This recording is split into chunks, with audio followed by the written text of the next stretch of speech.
The inauguration is a moment of tradition, but it's also a moment of renewal, when the sacred trust of the university is handed over to its new leader to carry forward. It's a moment when a community of people take an old and venerable and perhaps imperfect, but nevertheless accomplished institution and move it forward to a new president and to her new generation.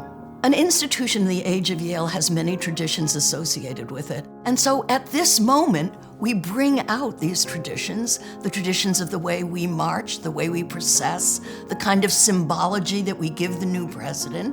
We remember the past at the same time that we move towards the future. The procession is really something wonderful and shows Yale in all its glory. Gathering in the law school will be President McInnes, all of the delegates from universities around the country and around the world, and all of the faculty from all of Yale's schools. The delegates are lined up in the order of the founding of their institution. Faculty wear the gowns of the place from which they received their PhD, not the place where they're teaching. The colorful hoods you will see determine what field of study yours was. Theoretically in charge of the procession, but it's mostly symbolic, are marshals who are carrying objects that are called maces. The most elaborate of these maces is held by the chief marshal, and the entire assembly will move to the center of campus. President McInnes will be at the head, led by a Scottish bagpiper to represent her Scottish roots.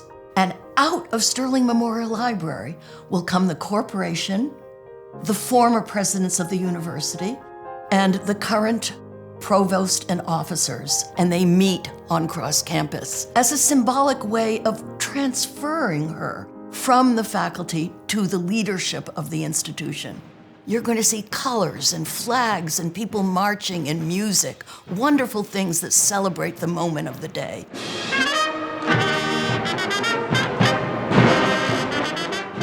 What you're about to hear is soggetto cavato. This technique of taking initials and turning them into music is from the Renaissance. MDM, Maury D. McGinnis, made into music. Let's just put some notes up here. Me, D, me again, and do. And that is how I've created 4 pitches from MDM. You will hear it. Ba, ba, ba, ba, MDM, do. It's artistic and it's functional. It anchors a piece of music to a person. There's also the excitement of a march. The wind band, the concert band, or the marching band, or some combination is the group or the groups under the name of the Yale Band. They are in the inaugural band for this president. It's going to resonate with them for the rest of their lives. It's a real privilege to be involved like this, doing what we do, combining music, service, procession, precision, composition, premiere, volume, pageantry, costumes. It is a glorious event. The inauguration over time has been held in several traditional places. The earliest inaugurations were in the Center Church on the Green. Later, they moved to Battelle Chapel. And finally, they have been held traditionally in Wolsey Hall since 1921. In this moment, President McInnes is being inaugurated, but she's not alone. It is representative, symbolic, and traditional that in that hall are people who are going to surround her and support her. And even people who are watching this inauguration online, around the country and around the world, you also are a part of who is going to support the new president. The legendary historian of Yale, George Pearson, said, "Yale is at once a tradition, a company of scholars, a society of friends. At this moment of change and challenge, we appoint a new president to help lead the university into the future."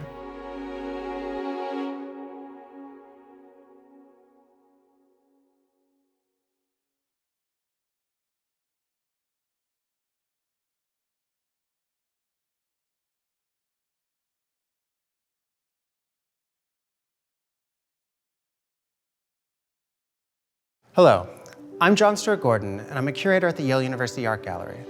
and I'll be your guide to some of the historic objects that are involved in presidential inaugurations at Yale.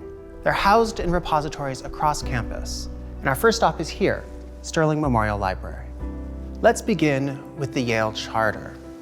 This is the university's founding document, our version of Magna Carta, or the Declaration of Independence. It was drawn up in October 1701 to authorize the founding of the Collegiate School, the first institution of higher education in the colony of Connecticut. Written in longhand script and affixed with a wax seal, the charter is a link to the people who advocated for the education of the next generation. The words of the charter have guided us and our administrations. In 1722, the trustees of Yale College applied for and were granted an official seal. In the 18th century, seals were necessary for conducting business and ratifying documents. The imagery of the seal is an open book emblazed with the Hebrew letters Urim and Tumim, which means light and perfections. And this is the basis for Yale's motto, Lux in Veritas. Within the context of the inauguration, the seal represents the president's ability to do business on behalf of the university. And the seal is one of the most enduring symbols of Yale. That brings us to the university keys, 4 of which are included in the inauguration ceremony. Keys to Connecticut Hall, to the gate at the base of Harkness Tower, to Dwight Chapel, and to Sterling Memorial Library. These 4 spaces stand in for the university as a whole. The keys are more ceremonial than functional these days, but they signify the president's role in safeguarding the physical and intellectual space of Yale. And here we are at the Yale University Art Gallery, looking at the President's Chair, which was made around 1650 in Branford, Connecticut. We call it a wainscot chair because of the panels on the back. This example also has beautiful turnings on the arms and legs. Chairs like this were symbols of authority, and they were often reserved for the most important person in the room. And this example was owned by Reverend Abraham Pearson, who was the first rector of the Collegiate School, a role that eventually would become president of Yale College. It came to Yale in 1841. It now lives at the Art Gallery and only leaves for inaugurations. The only person who gets to sit in it is an incoming president, and they only get to do that once.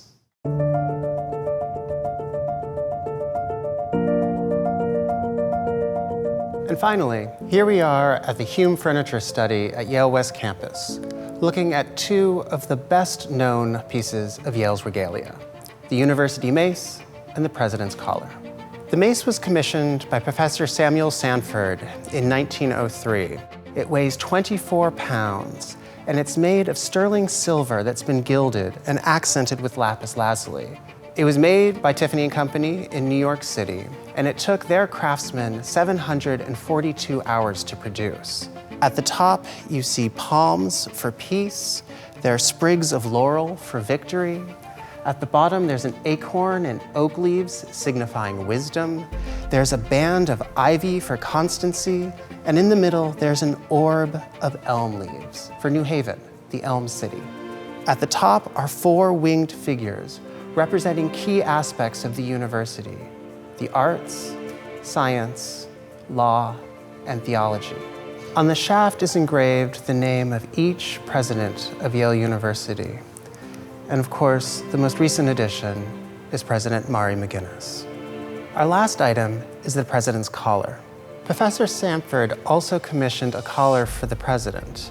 That went missing in the late 1970s, and the university held an international competition to have a new one made. The winning designer was William Harper. The collar he created is a series of gold and silver beads with cloisonné enamel. Each bead is a different professional school, with Yale College at the center. The composition is anchored by a carved piece of rock crystal embedded with the gold embossed seal and the motto Lux in Veritas. Just like the university is constantly changing, the collar has changed a number of times since it was first worn in 1983. Most recently, William Harper added another bead that's one of his own creations, almost like a signature on this work. I hope you've enjoyed looking at these objects that we rarely get to see up close and we rarely get to see together. Individually, These objects look back to Yale's history, its traditions, its legacy, but they're also about creativity and experimentation.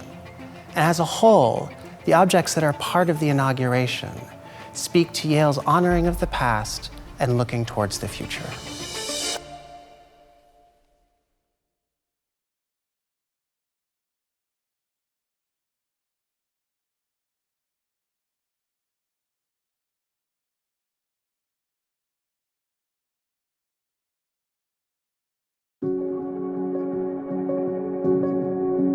We're all about to enter this really wonderful moment just in seconds.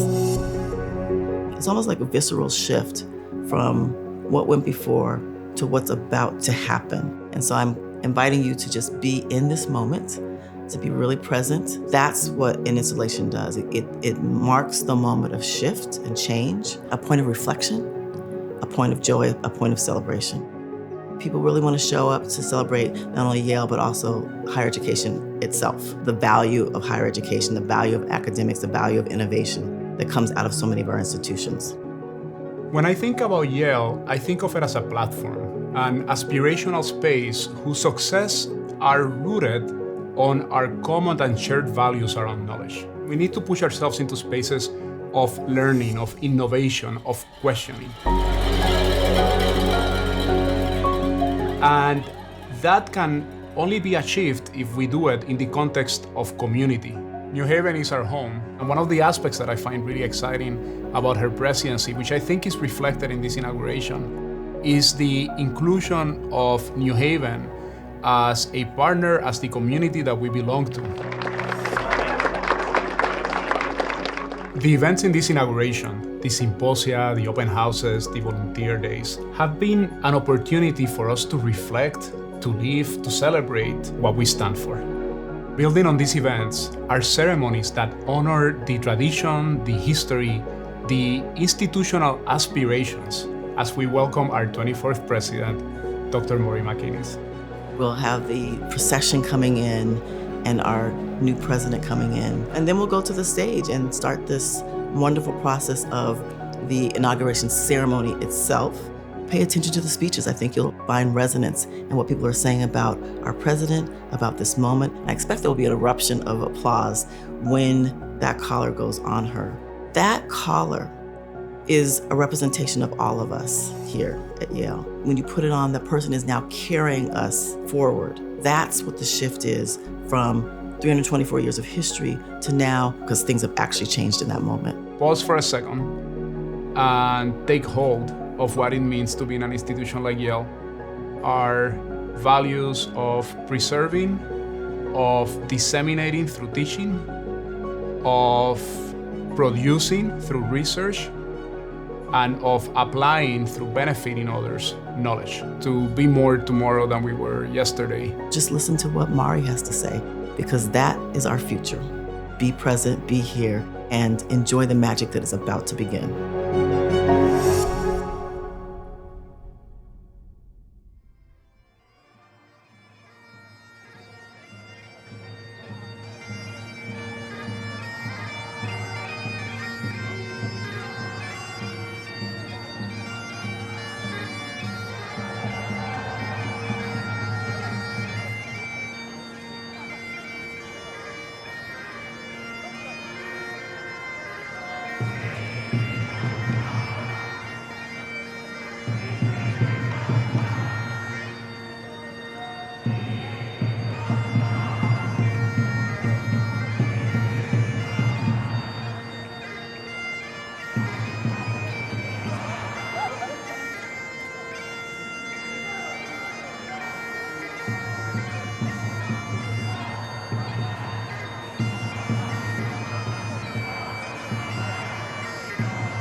Good morning.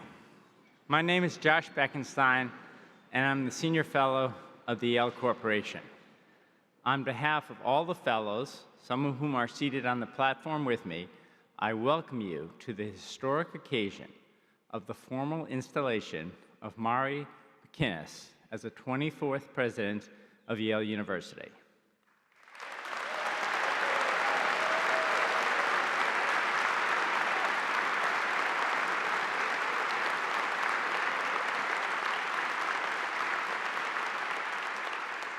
Today marks the beginning of a new chapter in Yale's storied history at a defining moment for our community, our country, and the world. This ceremony, built on 3 centuries of tradition, celebrates Yale's enduring pursuit of light and truth and of excellence in education, research, scholarship, and practice. It affirms our commitment to our mission and to this university, where knowledge is created, disseminated, and preserved, and where our discoveries are turned into innovations that improve lives and transform the world. I extend a warm welcome to President McInnis's family and to President Emeritus Peter Salovey and his wife, Marta Moret, and President Emeritus Richard Levin and his wife, Jane Levin. We are honored to welcome to our campus the presidents, visiting scholars, and other delegates representing universities, colleges, and learned societies from around the world. We are delighted you have joined us and the members of the Yale faculty here today. In keeping with the tradition of this event, I now call on the university chaplain to offer the invocation.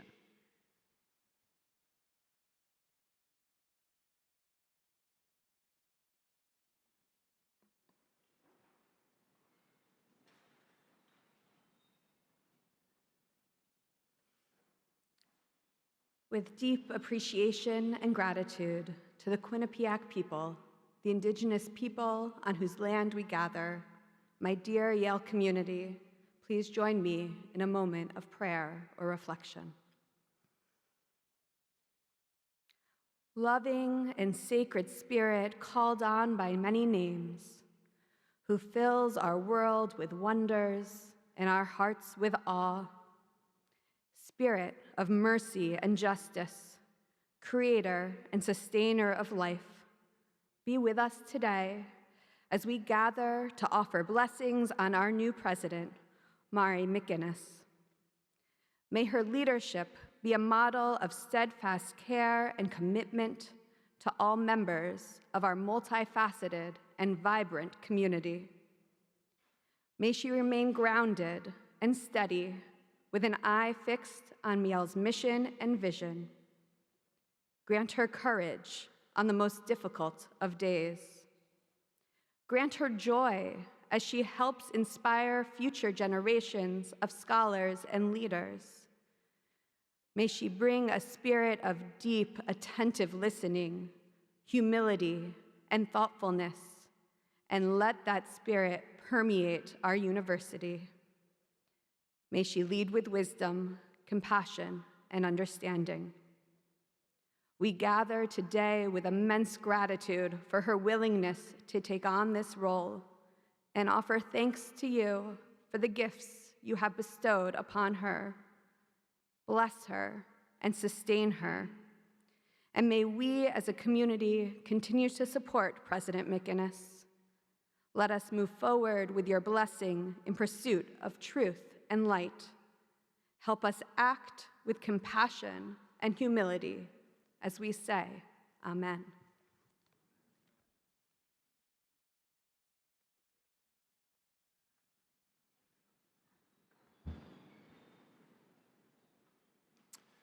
Good morning. It is an honor to be with you as we inaugurate Yale University's 24th president, Mari McInnis.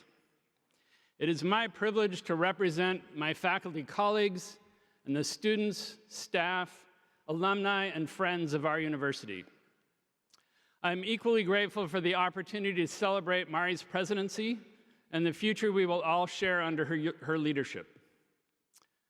More than 2 centuries ago, a notable Yale figure contemplated the role of the university president. Asked if he would consider serving as Yale's leader at a particularly challenging moment, Ezra Stiles responded cautiously. "You ask a delicate question," he said. "I well know the difficulties of that important office. The title of a president, though eminent and honorable, is a laurel interwoven with thorns. If there are many flattering and agreeable things in such employment, they are more than balanced by difficulties attending it." A laurel interwoven by thorns. Ezra Stiles understood what the Yale presidency entailed. He knew it was an honor filled with many gratifying moments, but he also knew it involved immense challenges. In the 200 years since Stiles considered, paused, and later agreed to lead this university, the demands of the presidency have only increased. Our university, our nation, and our world have grown more complex with each decade. Today, more is required of our chief officer than Stiles could possibly have imagined. Leadership has become such a complicated endeavor that even my 4-year-old granddaughter can sense its weighty responsibilities. I've heard a lot about my granddaughter lately. During the pandemic, Nora and her parents lived with me and my wife. She regularly wandered into university Zoom meetings and saw the stresses of managing a university through challenging times. One day, out of the blue, she announced to her mother, "When I grow up, I don't want a big job. I don't want a job like Grandpa's. And I don't want a big job like a crane operator." Fear not, 8-year-old Nora is as ambitious as ever and filled with big ideas. She has long forgotten that she ever said this. But 4-year-old Nora understood what it means to take on leadership roles. She had come to essentially the same conclusion as Stiles, that leadership, whether at a university or at a construction site, is toilsome work. It is often embedded with thorns. At Yale and at other colleges and universities across the country, these thorns are growing. They pose significant threats. Higher education is no longer universally viewed as a fundamental pillar of civic society. Yet we all know the tremendous value that higher education and Yale offer to the world. We are an engine of discovery and innovation, and a force for improving the human condition. We believe in the power of independent thought and the inclusion of various and diverse viewpoints and life experiences. We are devoted to sharing knowledge across generations, across cultures, and across ideologies, and across disciplines. We embrace our opportunity to learn together and to teach students who will become future world leaders. Yet, in spite of our ideals, this is a time of uncertainty and challenge. This is a time that requires a resolute leader working both on the front lines and behind the scenes to defend and promote the life-changing work that we do at Yale. This is a time that requires someone who can do the big jobs, someone who can operate the largest of cranes on the grandest of scales. Mari McGinnis is superbly prepared to guide us in this moment. I have experienced her commitment firsthand. Mari, we have worked together for 3 years, first in your role as Yale trustee, and now in your role as president. In that time, I have witnessed your ability to build coalitions with colleagues, with colleges, and with universities across the country. I have witnessed your efforts to engage in thoughtful but difficult conversations and to deepen understanding among those who cast doubt on higher education. I have witnessed you make challenging decisions, decisions driven by data, informed by your humanist values, and guided by your dedication to this institution's students and scholars. Standing on this exact stage 61 years ago, almost to the day, Yale President Kingman Brewster referred to the university as a place where scholars conduct, and I quote, the ruthless examination of realities. Mari, while you served as an associate dean, even while you served as an associate dean, a provost, and a president at institutions from Virginia to Texas to New York, you have continued to ruthlessly examine the realities of the world. As a scholar of the 19th century American South, you have brought to light histories and provided evidence against historically inaccurate claims. You have insisted that we engage with painful part of our country's history. You have shared your scholarship to support our understanding of the past as we reckon with the present. Today, as we take up what's styled called the laurel of the presidency, as you take up the laurel of the presidency, we recognize that you will face trials on Yale's behalf. In fact, you already have. As you steer Yale through thorns, barbs, and brambles, we pledge our support to you and to our mission.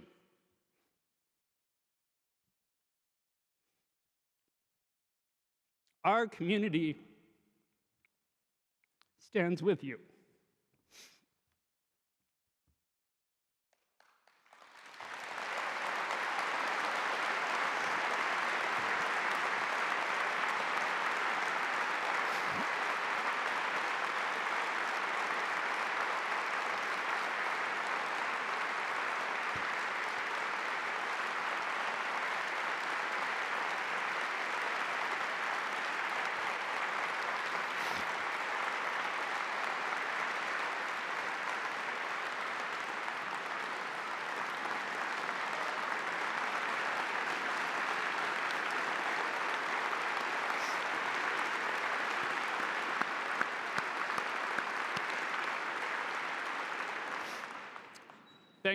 Thanks for bailing me out on that one.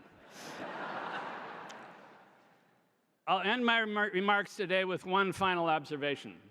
Though I am a biochemist and not a botanist, I have spent enough time among trees to know that the laurel is an evergreen. Today, let us celebrate its leaves never fade. Today, let us celebrate that vitality. Let us celebrate that under the laurel canopy of Mari's presidency, Yale's mission will endure with hope and with promise. Thank you.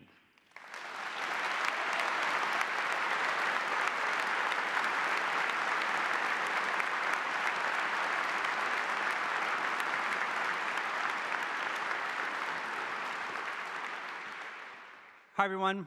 My name is Jim Ryan, and I currently serve as the president of the University of Virginia, Maury's first love, also known as her undergraduate alma mater. Per the program, my responsibility is to bring greetings from the Academy.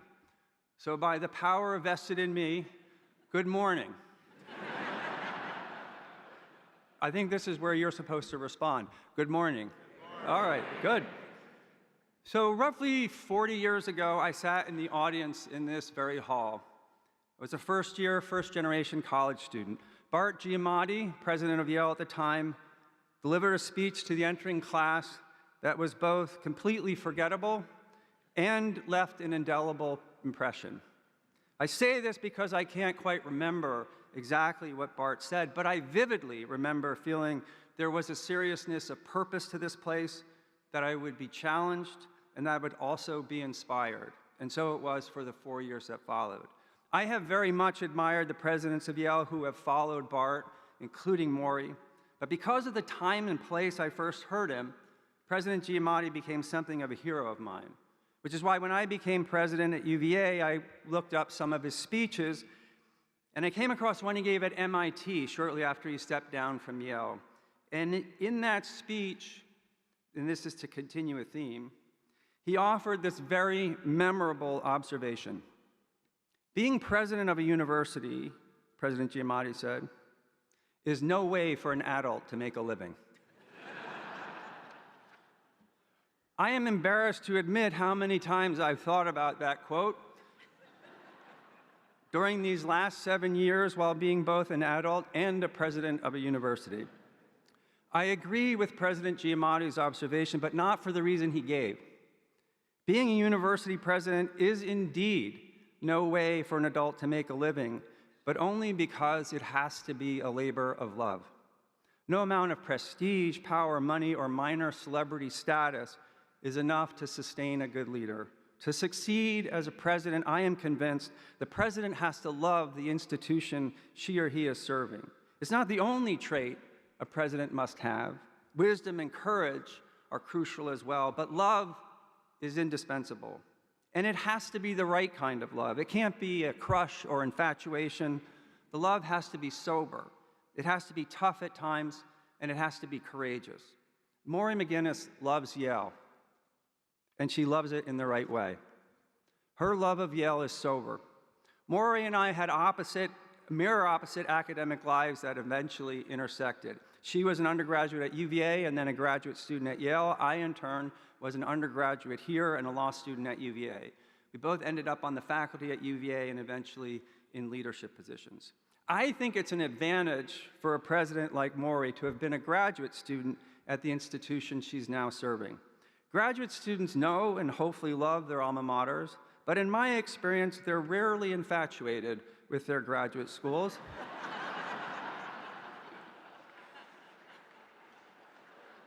Nor do they have nostalgia-tin glasses that color their view of the past or the present the way that some undergraduate alums do.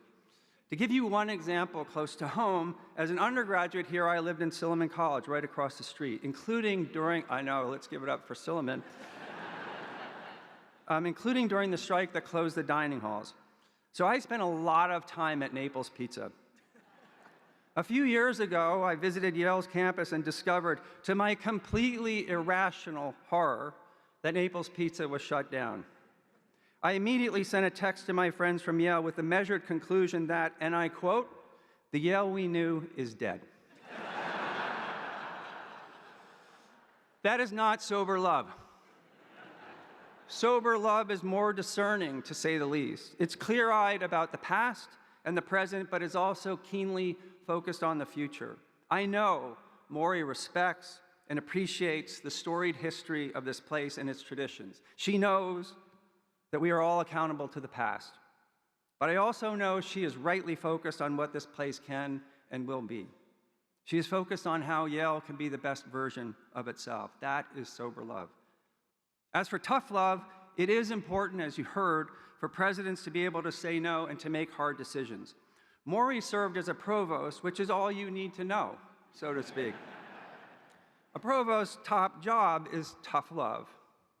Maury also believes deeply in the core mission of Yale and in the power of education and the value of research, and she knows that these are worth fighting for. They are worth preserving, they are worth advancing despite any headwinds, internal or external.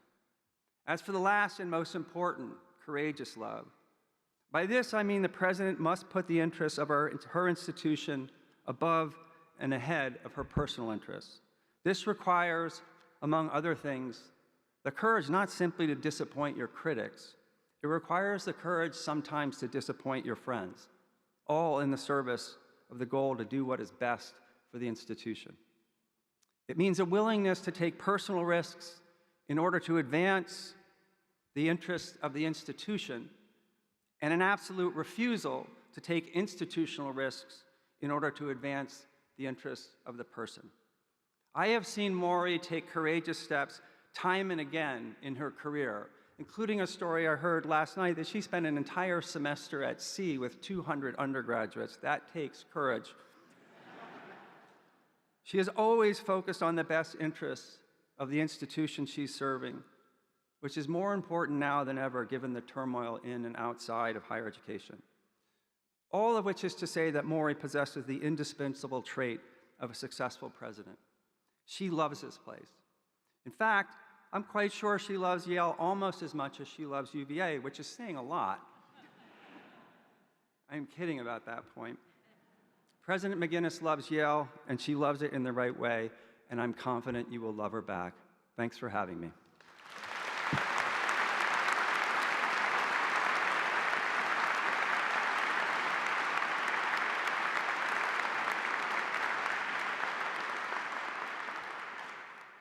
Good morning. I'm Debbie Prentice, Vice Chancellor of the University of Cambridge, and it is a great honor and pleasure to welcome Mari on behalf of the Global Academy. It may seem counterintuitive that this greeting comes with an American accent and pedigree. I am US born and educated, the proud recipient of 2 master's degrees and a PhD in psychology from Yale, and I spent most of my career at Princeton. The fact that I could move 2 years ago to the United Kingdom to take on a leadership role at one of the world's oldest and greatest universities is a testament to the reality and vitality of the Global Academy. The idea of a global academy has become prominent in recent years, but universities have always benefited from open borders and free flows of information and talent. For example, Yale and Cambridge exchange students and hire each other's graduates, compete for academic staff, share data and research findings, and then race to see who can build on them faster and better. We are peers, colleagues, and rivals, defined by both our shared values and our vigorous competition in the marketplace of ideas and academic talent. This relationship makes both of us better. And, I would argue, the fact that we exist in different national contexts enhances the value of our exchanges. We are distant cousins rather than siblings, a bit more exotic to each other, with potentially more to give to and gain from the exchange. All of this has been true of our relationship for many decades. What's new in recent years is a much increased sense of shared purpose. The Global Academy of today has been forged through the recognition that our chances as universities and societies of tackling and solving the world's biggest challenges are greatly enhanced if we work together.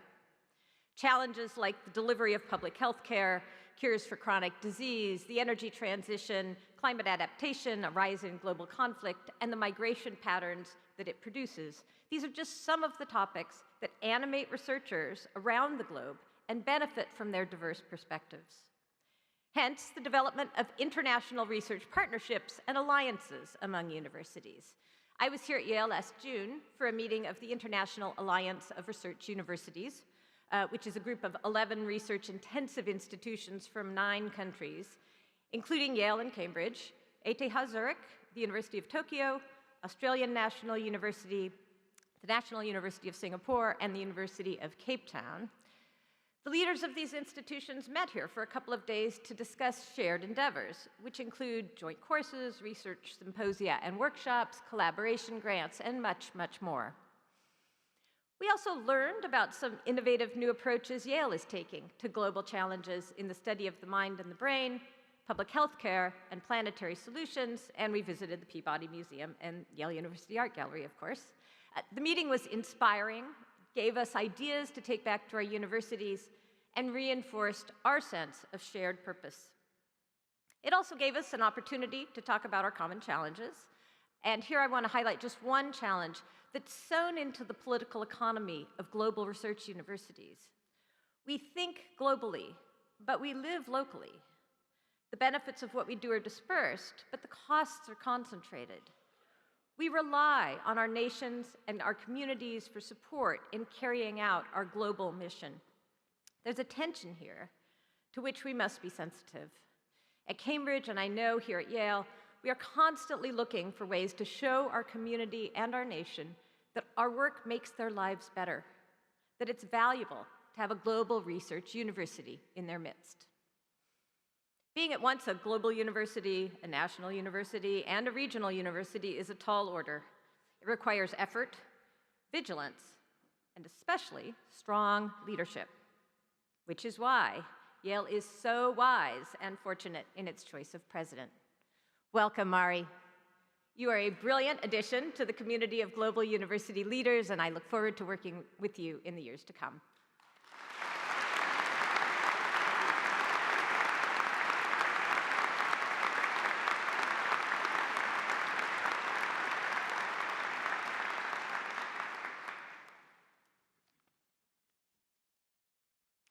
Good morning. My name is Jacqueline Goldsby, and I'm a faculty member in the departments of English and Black Studies here at Yale. President McGuinness asked me to continue a new tradition that began with Peter Salovey's inauguration in 2013. At that ceremony, my former colleague Elizabeth Alexander read a poem that she had written, Allegiance, about the 19th century Connecticut State Black educator Prudence Crandall. For this ceremony, President McGuinness invited me to select a work, again by a Yale faculty member. She set my charge as follows: to choose a reading that acknowledges the contributions of the faculty to Yale, our community, and the world. I've selected writings by world-renowned talents from my home departments: the poet and Nobel laureate Louise Glück, and the novelist and also Nobel laureate Toni Morrison. Glück and Morrison were and remain artists, humanists, and citizens who saw and named the always fraught conditions in which creativity and knowledge production occur, and who, through their examples of intellectual life and artistic craft, taught us how to confront the world's opportunities as well as its dangers. Their work and legacies call us to cultivate and safeguard the pursuit of knowledge, its vitality, its value, and capacities to endure. The first passage I'll read comes from Louise Glück's collection, Averno, published in 2006. The poem is titled October. This section concludes the poem. The brightness of the day becomes the brightness of the night. The fire becomes the mirror. My friend, the earth is bitter. I think sunlight has failed her. Bitter or weary, it is hard to say. Between herself and the sun, something has ended. She wants now to be left alone. I think we must give up turning to her for affirmation. Above the fields, above the roofs of the village houses, the brilliance that made all life possible becomes the cold stars. Lie still and watch. They give nothing, but ask nothing. From within the earth's bitter disgrace, coldness, and barrenness, my friend, the moon, rises. She is beautiful tonight, but when is she not beautiful? The passage that I selected by Toni Morrison comes from her 1976 essay, Moral Inhabitants. A reasonable man adjusts to his environment. An unreasonable man does not. Therefore, all progress depends on the unreasonable man. I prefer not to adjust to my environment. I refuse the prison of I and choose the open spaces of we. We cannot be optimistic, but we can be clear. We can begin by asking ourselves what is right rather than what is expedient, know the difference between the fever and the disease. We can be clear and we can be careful. Careful to avoid the imprisonment of the mind, the spirit, and the will of ourselves and those among whom we live. We can be careful of tolerating second-rate goals and second-hand ideas. Of course, there is cruelty. Cruelty is a mystery. But if we see the world as one long brutal game, then we bump into another mystery, the mystery of beauty, of light, of the canary that sings on the skull. Unless all ages and all races of man have been deluded, there seems to be such a thing as grace, such a thing as beauty, such a thing as harmony, all wholly free and available to us. Thank you.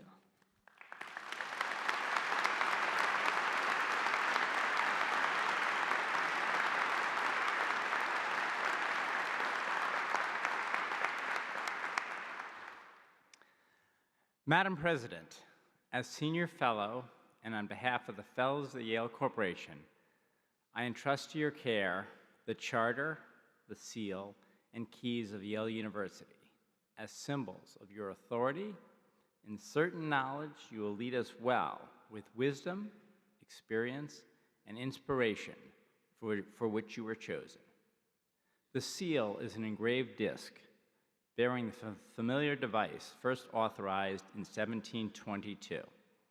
It is a sign you are authorized to transact and lead the university's affairs. The 4 keys are keys to Connecticut Hall, the oldest building on the Yale campus, to Dwight Chapel, to Sterling Memorial Library, and to the gateway at the base of the Harkness Tower.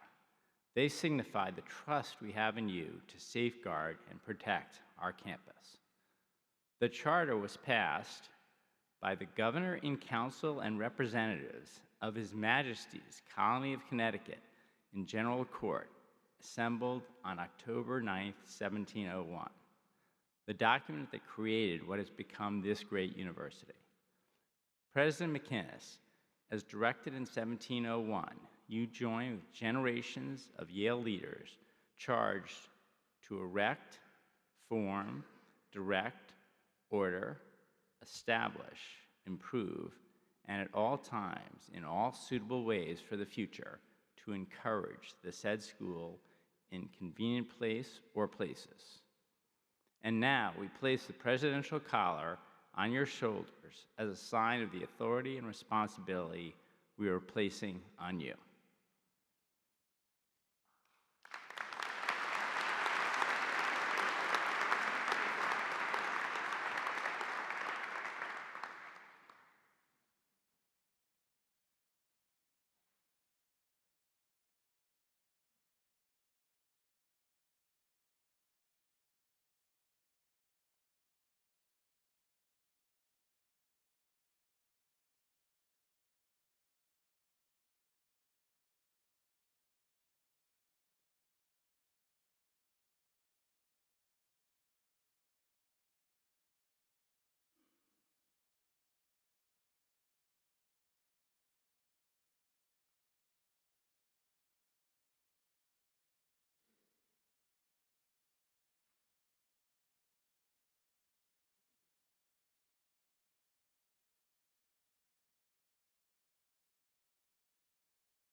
Friends and faculty, students and staff, trustees, honored guests, and devoted alumni, my distinguished predecessors, Peter Salovey, Rick Levin, and in absentia, the trailblazing Hannah Gray.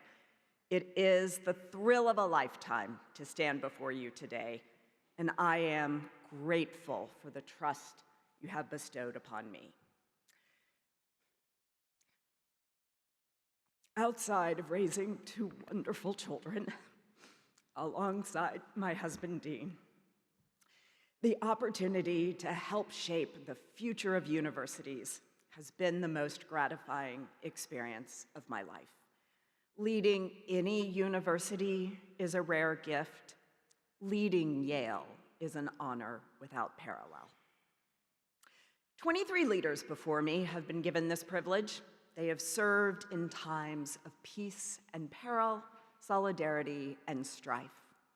Each has built on Yale's extraordinary strengths, our storied history and sense of community, our talented staff and world-renowned faculty, our exemplary record of scholarship, our distinguished and generous alumni, and of course, our remarkable student body.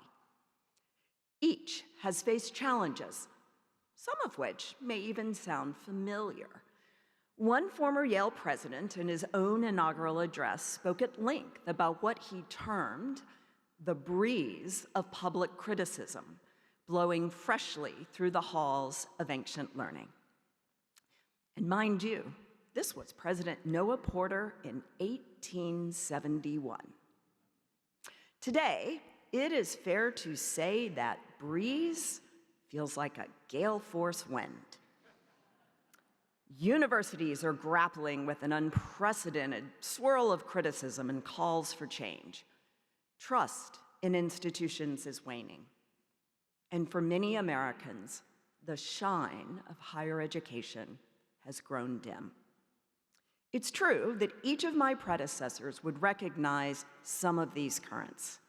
But as they have experienced, and as the ancient Greek philosopher Heraclitus observed, no one steps in the same river twice, for neither we nor the river stay the same through the passage of time. So it is that however much our history tends to rhyme, we all know, we all feel that today we are in uncharted and choppy waters. And so, at a time when universities are increasingly viewed as irretrievably elite and out of touch, at a time when national world events seem to roil us, at a time when our students and postgraduate scholars face growing challenges, including a crisis of division and loneliness, and our faculty and staff face daunting external pressures, we are left with a simple, inescapable question. How do we do this work? Not only the work of a university president, but the work we all do. Those in this room and countless more who are not, to nurture and steward and propel this cherished institution into the future. How do we lead Yale today? Friends, the answer for me came from my background as a scholar of art and architecture. I found it in two buildings that could not be more different from one another. The first, a humble vernacular schoolhouse in Frostproof, Florida. The second, a soaring Gothic cathedral in Paris, France.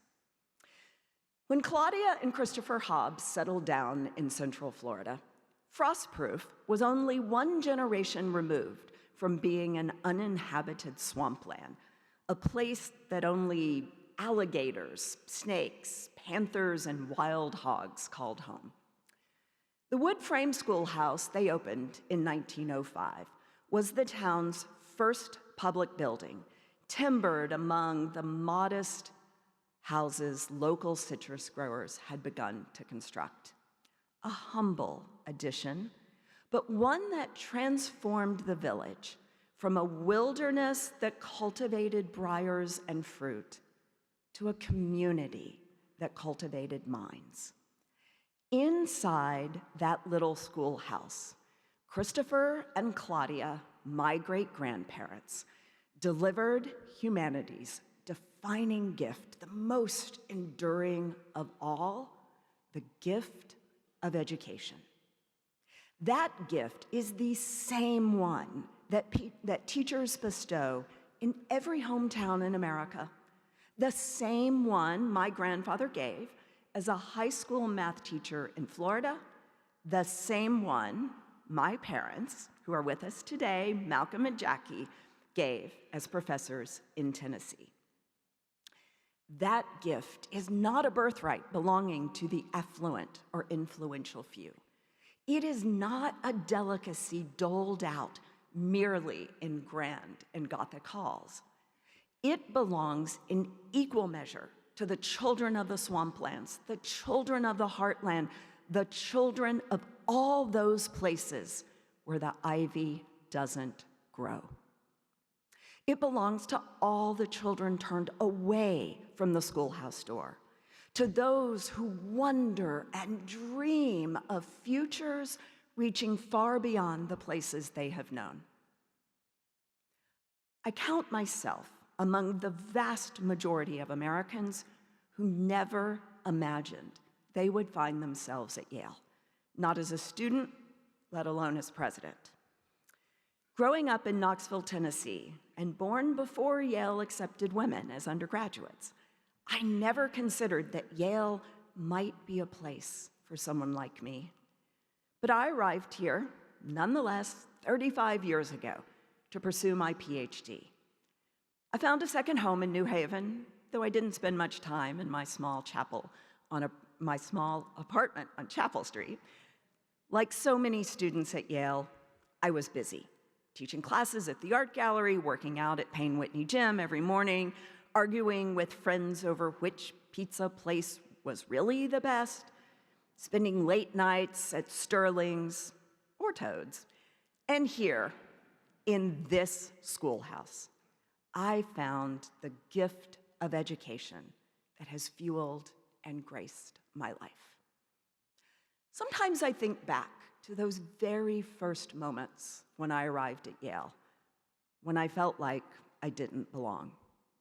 Even today, it is hard to ignore the important ways in which I differ from so many of my predecessors. From my field of study to my public university leadership to, well, let's just say, the length of my hair. I think about all those things that might have kept me distant. But what I keep coming back to is the closeness I feel with this place. At every turn, Yale has embraced me. As a student, an alumna, a member of the Board of Trustees, and now as president.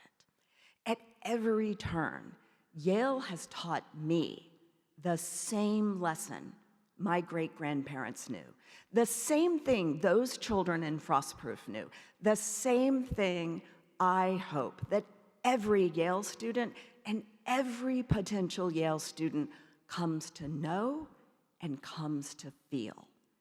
That the schoolhouse belongs to all of us. And in the schoolhouse, we all belong. No matter who you are, where you came from, or what you believe, inside these four walls, you have a place to question, to explore, to exchange ideas freely. That is the design and promise of each and every schoolhouse, wherever it may stand. Now, you remember I said I found my answer in two buildings. The other is a bit more well-known than my great-grandparents' schoolhouse. When Notre Dame de Paris was built in the 12th century, it was not the first church to sit in the middle of the Seine, but it differed from its predecessors in important ways. Chief among them, it brought in more light. With its pointed arches, flying buttresses, and stunning stained glass windows, Notre Dame was a marvel of modern technology and architecture. Yet while it was built to last, it was never intended to stay the same. The iconic Yale professor Vincent Scully, whom I had the opportunity to teach for as a graduate student, addressed this point. He wrote that the cathedrals of modern France were always exceeding the intentions of their makers, changing over time as those who perceive them change. And Notre Dame did change over time. Fortified buttresses in the 19th century, a new spire in the 19th, as well as numerous other touches and additions throughout the ages. The cathedral we know today speaks to different eras and styles precisely because it has survived them all. The Black Death, the French Revolution, world wars, cultural upheavals, through it all, Notre Dame evolved and endured. Not unscathed, but undefeated. Not unchanged, but unmoved. Stronger for its scars and more sacred for all it had weathered. In 2019, it faced perhaps its greatest test, a horrific fire that left the world in shock. Many believed that while we'd always have Paris, Paris would never be quite the same. And yet, just a few months ago, after 5 years of restoration, the cathedral reopened. But like preceding generations, France didn't just rebuild, they exceeded the intentions of the cathedral's architects by making it better equipped to withstand future threats. In removing soot from the fire, they also cleaned up centuries of dirt and dust that dimmed the church's interior.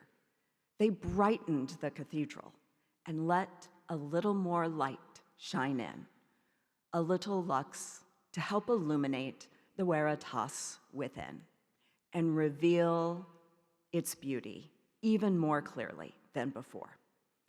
The restoration effort inspired the world and echoed the words of Victor Hugo's celebrated novel, The Hunchback of Notre Dame. The greatest products of architecture are less the works of individuals than of society. So too are the greatest universities. The Gothic style of Notre Dame is familiar to all of us at Yale. It echoes across our campus. Our Sterling Memorial Library is often referred to as the Cathedral of Learning, replete with sculptural embellishments that transport us through the centuries. When architect and Yale alumnus James Gamble Rogers was asked why he chose to design Sterling this way, he said it was built to endure. That is precisely what Yale has done throughout our history. We have endured.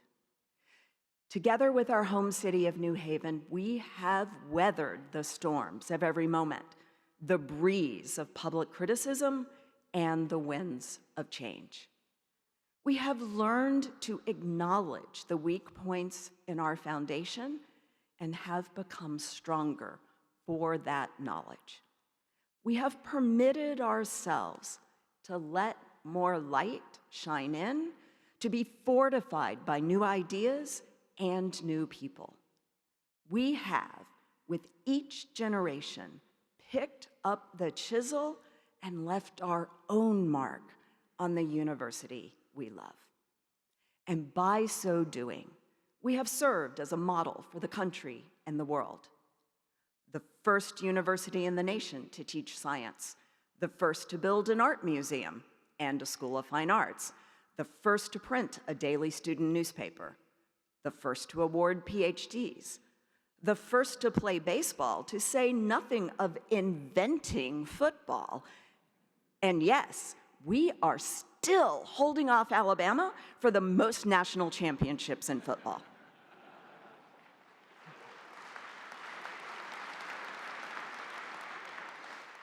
Along with too many other milestones to mention. We can be proud that when our students leave campus, they take Yale's spirit of perseverance and progress with them.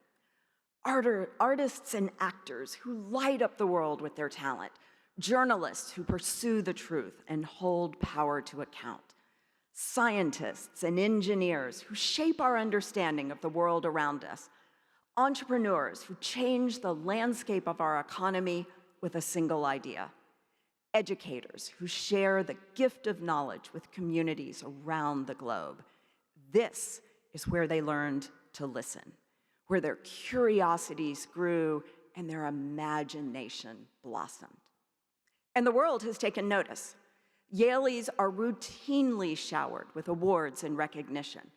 Our arts department's best friends are named Oscar, Tony, and Emmy. Nobel Prizes and Pulitzers in everything from biochemistry and medicine to economics, history, and theater line the mantles of our faculty's homes. Across the generations, we have enlightened, we have inspired, and time and again, we have been both challenged and refreshed by change. And so I return to the question I asked of myself, the question I asked of all of us: how do we lead Yale into the future? With the headwinds we face today, how do we move forward? We do it by reminding ourselves of a simple truth about this place we love. We do it by remembering that Yale is both the schoolhouse and the cathedral, a universal house of knowledge and a singular work of art, one that grows stronger, shines brighter, and reaches ever more dizzying heights with every challenge it overcomes. It is a place that can belong to anyone and a place that is bigger than us all. It is sacred, it is mundane, and it endures as the finest institution of higher learning in the world.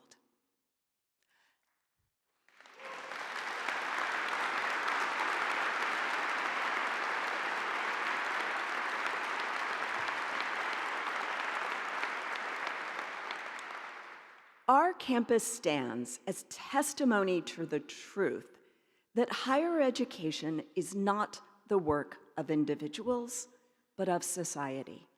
The transformative power of Yale remains profound. The good we can do in the world remains astonishing. And the fact that we face uncertainty, well, that has never stopped us before. The truth is, Yale has always risen to its biggest challenges in the toughest times. It was during the height of World War II that Yale researchers pioneered the use of chemotherapy and the delivery of penicillin. It was in the aftermath of the devastating conflict in Vietnam that a Yale undergraduate came up with a design for a memorial that captured the wounds of war and helped heal a nation. In a world of volatility and variables, Yale's excellence remains a constant.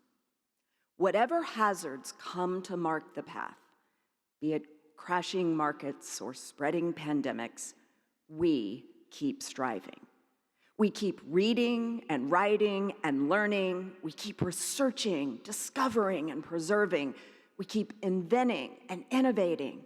We keep advancing new technologies to make our community healthier, our country more competitive, and our world more sustainable. In short, we keep moving humanity forward. There's a reason the New York Times calls us a home to tinkerers and rebels. We don't sit still. We don't sit back. We are a university in motion, always seeking out the next frontier. It's why New Haven has become a global hub of biotechnology and innovation. It's why Yale engineers are leading the way in the emerging field of quantum computing. It's why Yale scientists are pioneering life-saving research to help end the scourge of cancer, heart failure, and other devastating diseases.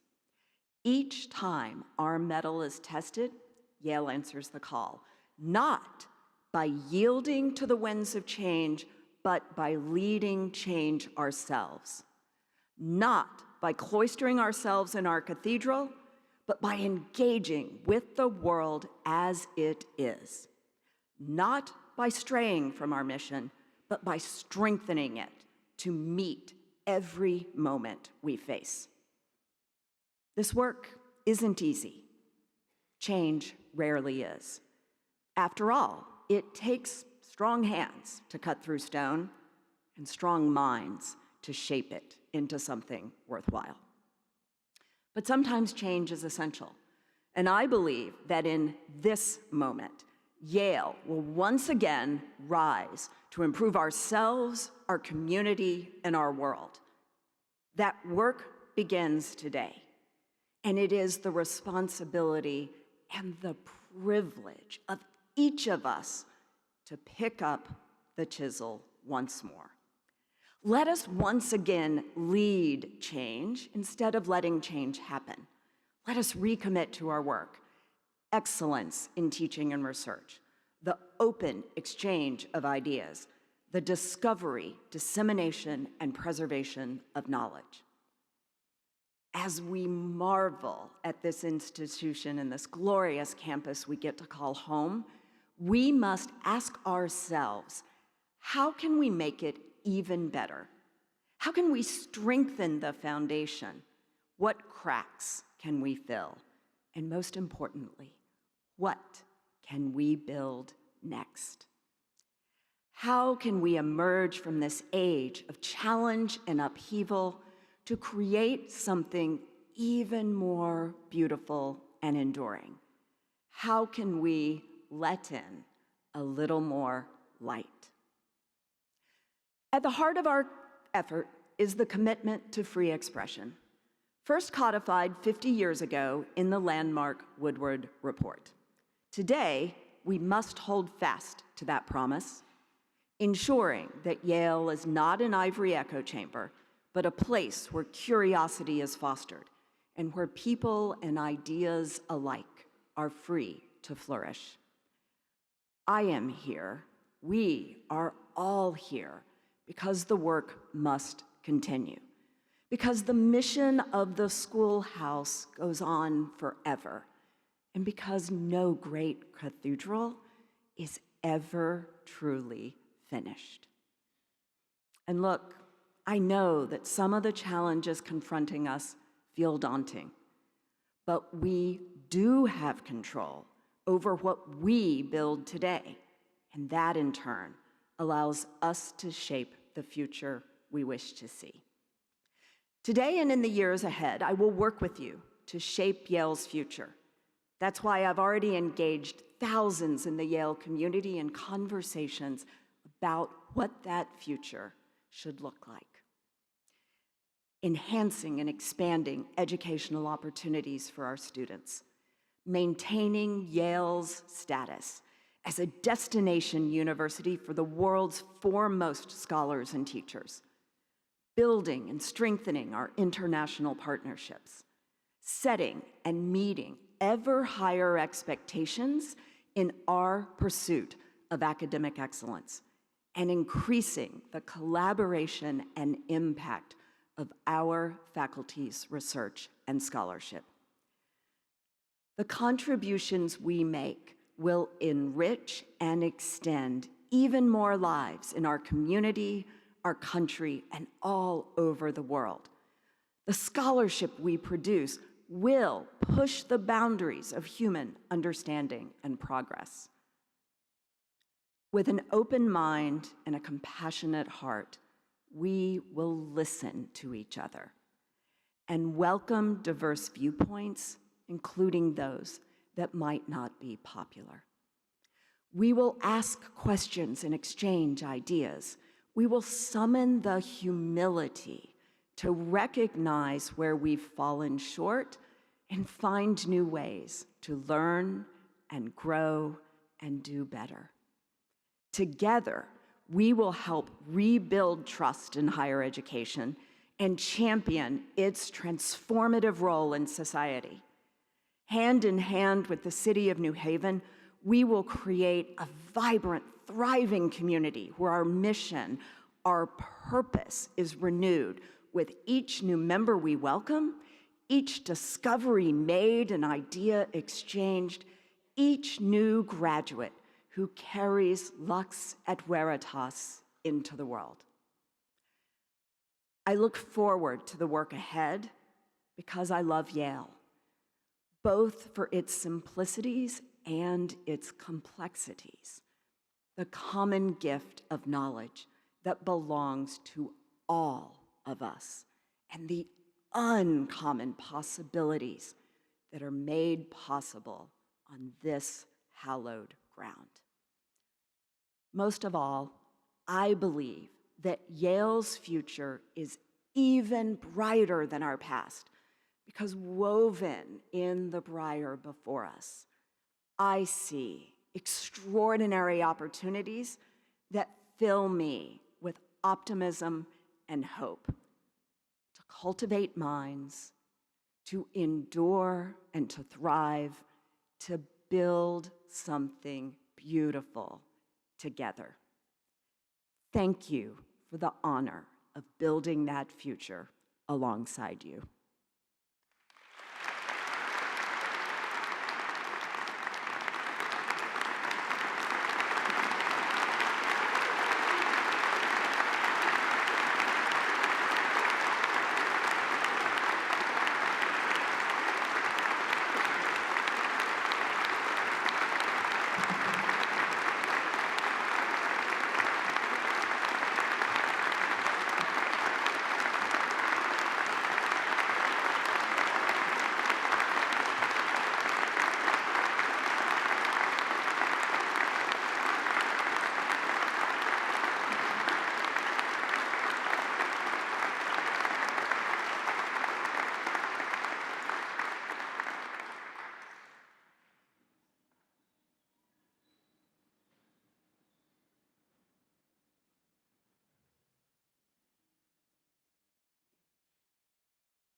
Thank you so much for being present to witness the installation of President McInnes as 24th President of Yale. I invite the audience to remain seated until the platform party and faculty have left Woolsey Hall. And I invite you to join in further celebration of this occasion at a reception with President McInnes and Dean Johnson in Commons immediately following this ceremony. Thank you.